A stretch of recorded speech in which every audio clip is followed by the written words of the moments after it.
Today I will be presenting the knowledge question of how does language affect our understanding and acceptance of knowledge.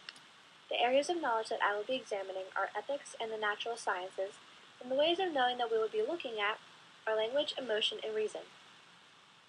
Now, what is language? Language will be defined as anything, including verbal and nonverbal communication that is used to share knowledge. Some examples are pictures, symbols, words, movements, and numbers.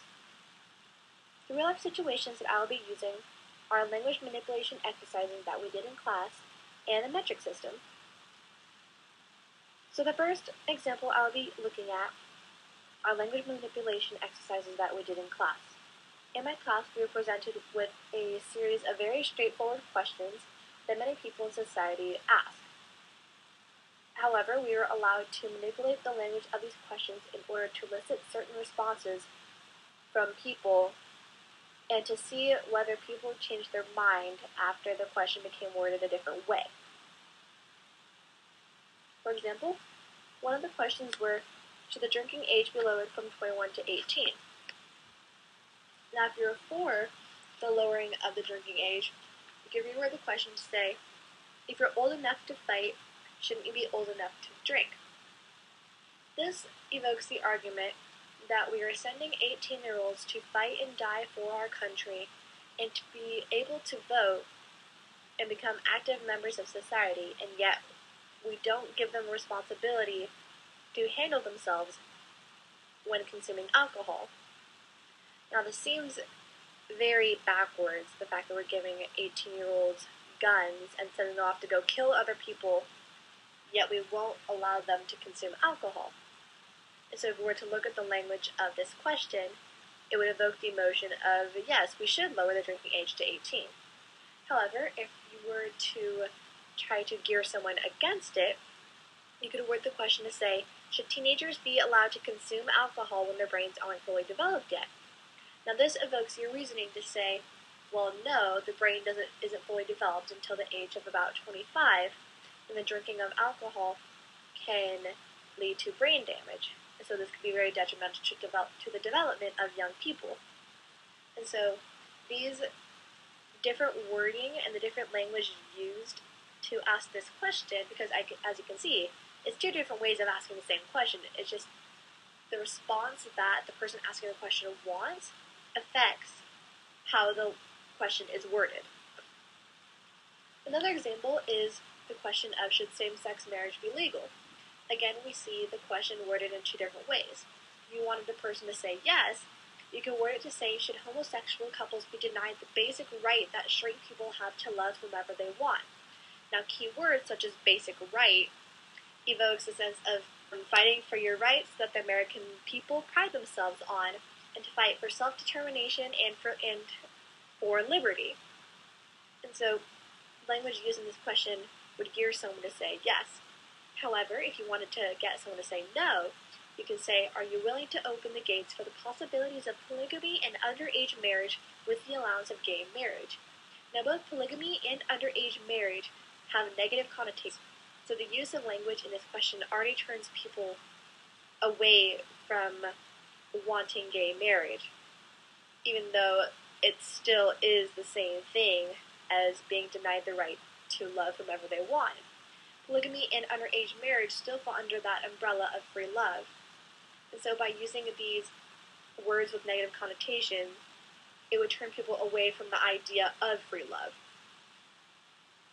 Now, as we can see, the manipulation of the language when asking each of these questions affected the answers that were given it as a response. So in ethics, when you're trying to decide your own moral standpoint, the language used when a situation presented to you affects how you understand and perceive that situation. Establishment of societally accepted moral standards depends on the presentation of these situations that are used to establish the morals, the perception of these situations can be altered or manipulated based on the language used. However, language is not the only important thing in ethics. Reason and prior knowledge are also important because ethics are established based on what we've experienced in the past and whether that experience had a positive or negative result. Ethics also depends on the approval by members of the society in which they are established. So based on prior knowledge, people can reason about what has good consequences and what has bad consequences, so they can decide what should be implemented in their society. For example, a serial killer would think morally that killing is acceptable and that they are doing nothing wrong. However, due to the witnessing of the negative consequences of murder, the knowledge that murder was bad was readily accepted by society as a whole, and was established in the society's code of ethics, establishing that killing is not acceptable. So in this way, reasoning in ethics is used based on prior experiences to establish what is good and bad for the society.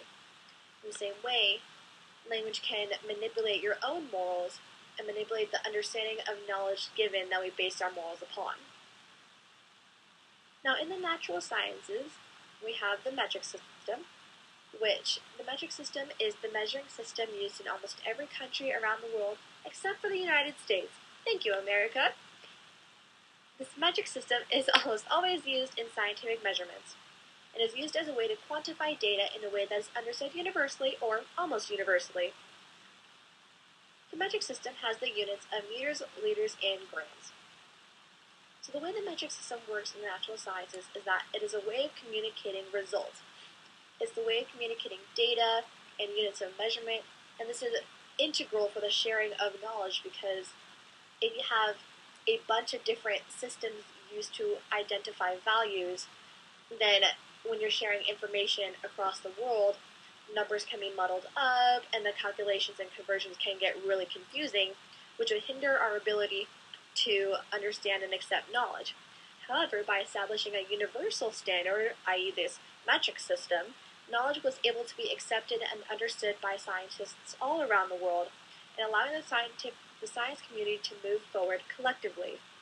By establishing this set language to be used, it made communicating data and results a lot easier between labs all around the world, so that we can all move forward and scientifically advance with new technology and new medicine. Some examples of this are ambiguous terms that have different meanings across various fields. As we can see here, the word value. In ethics, value means a moral principle that a person might have. But in science, value means a number or a quantity, and in economics, which falls under the human sciences, a value means money. So if you were to try to use this word in multiple fields, the meaning that the author originally had could get misconstrued based on how it's used, which is why words with multiple meanings are dangerous rather than a established standard such as the metric system, which everybody can understand. Similarly, the word organic in environmental science, organic means that the product avoids using pesticides and GMOs, but in chemistry, organic means a compound containing carbon. Even within the natural sciences themselves, words have multiple meaning, which could alter and change the meaning of the word, which would definitely be interesting in a context where it doesn't belong. Right, so if you're talking about coal has nothing to do with pesticides and GMOs, but it does contain carbon. So in chemistry, it would be organic. Environmental science, it would belong to another category.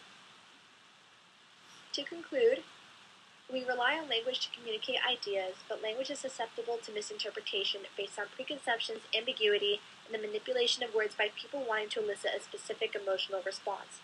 In both the natural sciences and in ethics, language has a huge role in how we understand new information. However, the two areas of knowledge differ in their ability to be verified. Science can be verified through experiments, and it's easier to exploit the misinterpretation of the language by checking the data collected. Ethics, however, varies from person to person and varies in different societies. There's no concrete way to verify the truth of a code of ethics.